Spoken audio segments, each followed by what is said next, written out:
ಪ್ರೀತಿಯ ವೀಕ್ಷಕರೇ ನಮಸ್ಕಾರ. ಬೆಳ್ಳಂಬೆಳಗ್ಗೆ ಸ್ಯಾಂಡಲ್ವುಡ್ ಶೋಕ ಸಾಗರದಲ್ಲಿ ಮುಳುಗಿದೆ. ಕನ್ನಡದ ನಟ ಹಾಗೂ ನಿರ್ಮಾಪಕ ದಿಲೀಪ್ ರಾಜ್ ತೀವ್ರ ಹೃದಯಾಘಾತದಿಂದ ನಿಧನರಾಗಿದ್ದಾರೆ. ಫಿಟ್ ಆ್ಯಂಡ್ ಫೈನ್ ಆಗಿದ್ದ 47 ವರ್ಷದ ನಟನಿಗೆ ಇದ್ದಕ್ಕಿದ್ದ ಹಾಗೆ ಹೃದಯಾಘಾತವಾಗಿದ್ದು ಕೊನೆ ಉಸಿರೆಳೆದಿದ್ದಾರೆ.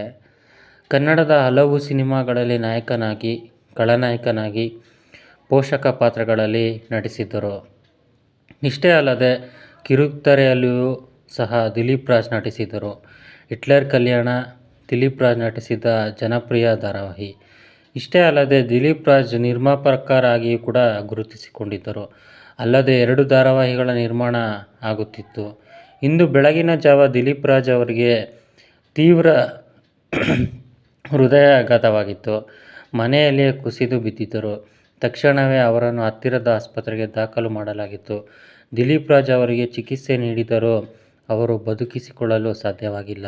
ಸದ್ಯ ಕುಮಾರಸ್ವಾಮಿ ಲೇಔಟ್ನ ಅಪೋಲೋ ಆಸ್ಪತ್ರೆಯಲ್ಲಿ ಮೃತದೇಹವನ್ನು ಇರಿಸಲಾಗಿದೆ.